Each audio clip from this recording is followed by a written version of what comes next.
نے کہا صاحب ایک چیز یاد رکھنا، تمہارے چوکھٹوں کی رونقیں مسجد اور مدرسوں کے چوکھٹ سے سلامت ہے۔ کسی قوم کی غیرت کا جائزہ اگر لینا ہو تو اس بستی میں بنی ہوئی بلڈنگوں کو یا سنگین مرمر سے تعمیر عمارتوں کو نہیں دیکھا جائے گا، بلکہ اس قوم کا حسن اگر دیکھنا ہے تو اس بستی میں ٹہل کر کے اس بستی کے مسلمانوں کا مدرسہ دیکھا جائے گا، ان کی مسجد دیکھی جائے گی، عبادت گاہ دیکھی جائے گی۔ اگر مسجد اور مدرسے میں قالینیں چمک رہی ہے تو پھر گھر کے اوپر چھپر ہی کیوں نہ پڑا ہو صاحب، وہ بھی تمہارا کسی تاج محل سے کم نہیں ہو سکتا ہے، کیونکہ تم نے اللہ کا گھر اور اپنے نبی کا گھر روشن کر دیا۔ خود کے گھر میں اگرچہ تمہیں گھی کے چراغ جلانے کا خواب مکمل نہ ہو سکا، لیکن کم سے کم یہ تمنا موجود تو ہے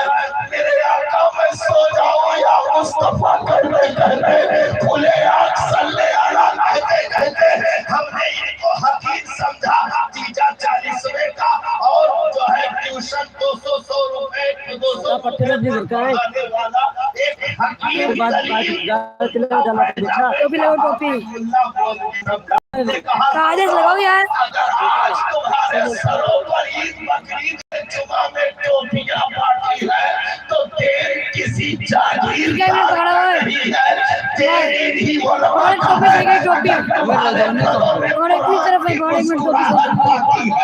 دیر کسی دولت مند کا نہیں، انہی علماء کا ہے، کیونکہ جب دیر پر آنچیں آئی ہے جاگیردار بیٹھے تھے، سرمایہ دار بیٹھے تھے، زمیندار بیٹھے تھے، سارے لوگ کھاتے خرگوش میں تھے، لیکن اگر کوئی فتح کرتا پہن کر خانقاہ کی ٹوٹی چٹائی سے اٹھ کر کے مصطفیٰ کے دین کا پہرے دار کی صورت میں اٹھ کر کھڑا ہوتا ہے تو صاحب جن کو معمولیوں عباسیوں کے دور میں ایسا جگر رکھنے والے فقیر مرد درویش وقت کے مجدد کو امام احمد بن حنبل کہا جاتا ہے۔ اگر دین پر آنچ آئی یا دین کے کسی بھی پودے کو نقصان پہنچانے کی ناپاک سازشیں رچی گئی، جلال الدین اکبر کے دور میں قرآن کے آبرو پر حملہ، الہیت الوہیت کے عقیدے پر حملہ،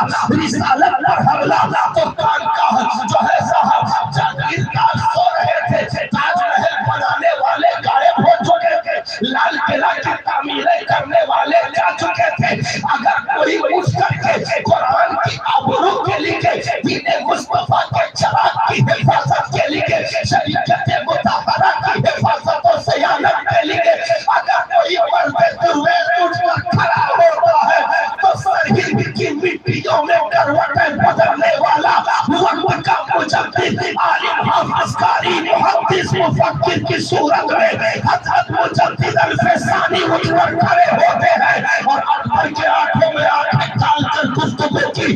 اور کہا او نادان تو نے کیا سمجھا ہے، دین یتیم ہو گیا ہے؟ نہیں، دین کے رکھوالے ان مدرسوں سے اٹھتے رہیں گے، دین کے رکھوالے ان جو ہے مسجدوں سے اٹھتے رہیں گے، کیونکہ دین کی حفاظت کا جب زمان آیا ہے انہی جگہوں سے اٹھائے گئے ہیں صاحب۔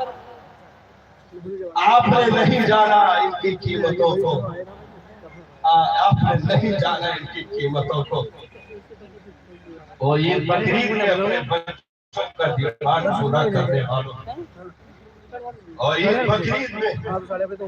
اپنے بچوں کے بدن کے لیے 4 6 جوڑے خرید کر رکھنے والوں۔ کبھی مدرسے میں پہنچ کر کے آپ نے پوچھا کہ ان بچوں کا یا جو علماء موجود ہے ان کے تن کے کپڑے کا انتظام ہوا کہ نہیں؟ حالانکہ وہ آپ کے کرتے کے محتاج نہیں ہے، لیکن یارو گھر سے اسے وہی بہت چاہنے والا تجھے بنا دیا، رزق میں چاہنے والوں کی لسٹ میں تمہارا بھی نام شامل ہو جاتا، کیونکہ تمہاری دولتوں سے یہ زندہ نہیں ہے، ثروتوں سے یہ زندہ نہیں ہے، مصطفیٰ کی عطاؤں سے کبھی مسکراہٹ ان پر آج بھی ہے اور ہمیشہ رہے گی، کیونکہ رہے ہیں